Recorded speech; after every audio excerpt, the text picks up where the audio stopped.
اکثر لوگ یہ سمجھتے ہیں کہ اپنی مالی زندگی بدلنے کے لیے لاکھوں ڈالر چاہیے، لیکن سچ پوچھیں تو اصل جادوئی عدد بہت بہت چھوٹا اور قابل حصول ہے۔ آج کے اس جائزے میں ہم اسی اہم مالیاتی حد پر بات کریں گے جو سب کچھ بدل دیتی ہے، اور یہ شاید کسی کی سوچ سے کہیں زیادہ قریب ہے۔ یہ احساس تو شاید سب ہی جانتے ہیں جب کوئی اپنا بینک بیلنس دیکھتا ہے۔ کچھ چہروں پر ایک سکون بھری مسکراہٹ آ جاتی ہے، جبکہ کچھ لوگ اندر ہی اندر ایک خوف سے کانپ اٹھتے ہیں۔ یہی احساس، یہی دو کیفیتیں اس مسئلے کی جڑ ہیں جسے ہم آج سمجھنے والے ہیں، یعنی مالی تحفظ اور اس کی نفسیات۔ تو وہ عدد یہ ہے $20,000۔ یہی وہ اہم مالیاتی حد ہے جو دولت بنانے والوں کو ان لوگوں سے الگ کرتی ہے جو بس ہر مہینے کی تنخواہ کا انتظار کرتے ہیں۔ یہ کوئی ہوا میں بنایا گیا نمبر نہیں ہے، بلکہ یہ ایک ایسا موڑ ہے جہاں ریاضی اور نفسیات دونوں کسی کے حق میں کام کرنا شروع کر دیتے ہیں۔ لیکن ظاہر ہے پہلے $20,000 تک پہنچنا ہی تو سب سے مشکل مرحلہ ہے۔ چلیں ایک طاقتور مثال سے سمجھتے ہیں کہ یہ جدوجہد اصل میں محسوس کیسی ہوتی ہے۔ یہ تصویر اس کیفیت کو بالکل صحیح بیان کرتی ہے۔ ذرا تصور کریں کہ ایک بہت بھاری پتھر کو ایک اونچی پہاڑی پر دھکیلا جا رہا ہے۔ شروع میں محنت بہت زیادہ لگتی ہے، ترقی نہ ہونے کے برابر ہوتی ہے، اور ایسا لگتا ہے کہ منزل تک پہنچنا ناممکن ہے۔ بالکل یہی احساس پہلے $20,000 جمع کرتے ہوئے ہوتا ہے۔ جب بچت کم ہوتی ہے نا، تو دماغ ایک خاص حالت میں چلا جاتا ہے جسے ماہرین نفسیات سروائیول موڈ کہتے ہیں۔ اس حالت میں ہر مالی فیصلہ خوف اور کمی کے احساس سے جڑا ہوتا ہے۔ دماغ طویل مدتی ترقی یا مواقع کے بارے میں سوچ ہی نہیں پاتا، کیونکہ اس کی ساری توجہ فوری خطرات سے نمٹنے پر لگی ہوتی ہے۔ یہ سلائیڈ دونوں ذہنیتوں کا فرق بالکل واضح کر دیتی ہے۔ ایک طرف ہے سروائیول برین، جو ہمیشہ رد عمل دکھاتا ہے، کوئی بھی غیر متوقع خرچہ ایک بحران کی طرح لگتا ہے۔ دوسری طرف ہے گروتھ برین، جو فعال ہوتا ہے۔ جب تھوڑا سا مالیاتی کوشن ہوتا ہے نا، تو دماغ بحرانوں پر رد عمل دینے کے بجائے مواقع تلاش کرنے اور حکمت عملی بنانے کے قابل ہو جاتا ہے۔ اور پھر وہ لمحہ آتا ہے جب یہ ساری محنت رنگ لاتی ہے۔ یہ وہ پوائنٹ ہے جہاں $20,000 کا ہدف حاصل ہوتے ہی ایک نفسیاتی اور ریاضیاتی دونوں طرح کی تبدیلی آتی ہے۔ سمجھ لیں کہ یہ وہ جگہ ہے جہاں وہ بھاری پتھر پہاڑی کی چوٹی پر پہنچ جاتا ہے۔ اور یہ صرف احساس کی بات نہیں ہے، اس کے پیچھے باقاعدہ تحقیق ہے۔ وینگارڈ کی ایک ریسرچ کے مطابق صرف $2,000 کی ایمرجنسی سیونگ سے مالی خوشحالی میں 21% کا اضافہ ہوتا ہے۔ یہ ایک بہت بڑا نفسیاتی بوسٹ ہے۔ اور جب یہی بچت 3 سے 6 ماہ کے اخراجات کے برابر ہو جاتی ہے، جو اکثر $20,000 کے آس پاس ہوتی ہے، تو مزید 13% کا اضافہ ہوتا ہے۔ یہ اعداد و شمار بتاتے ہیں کہ ایک چھوٹا سا مالیاتی بفر بھی ذہنیت کو کیسے بدل دیتا ہے۔ اور یہی وہ نفسیاتی تبدیلی ہے۔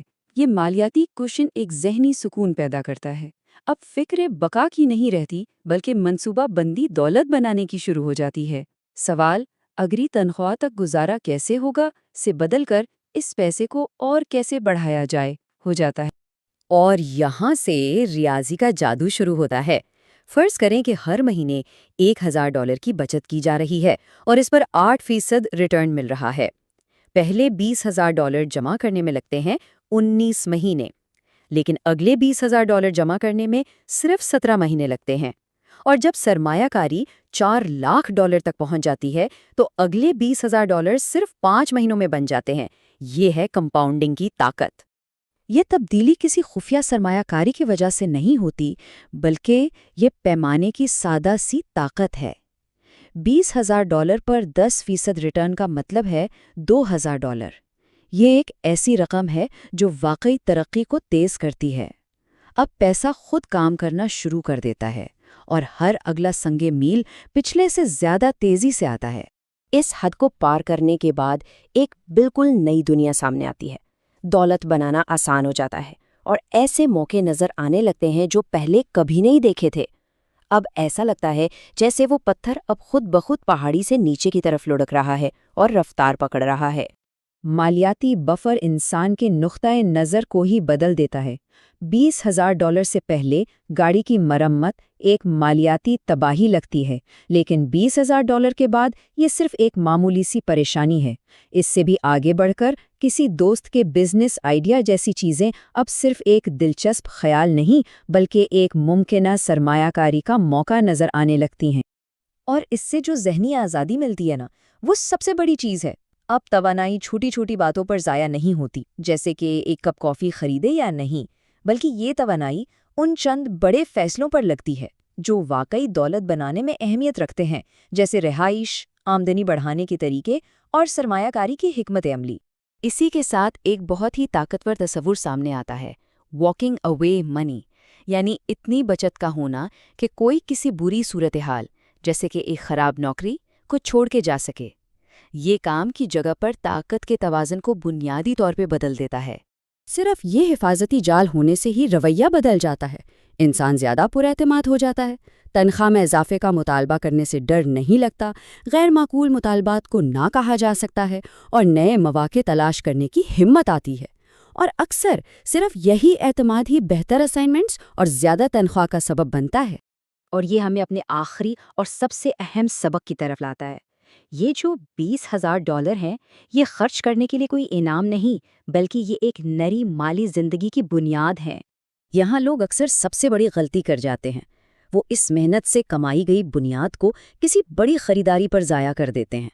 یہ سمجھنا بہت ضروری ہے کہ یہ رقم مستقبل کی ترقی کا ایک ذریعہ ہے، نہ کہ ماضی کی محنت کا انعام۔ یہ وہ بیج ہے جسے بڑھنے دینا چاہیے۔ آئیے ایک کار کی مثال سے اس فرق کو سمجھتے ہیں۔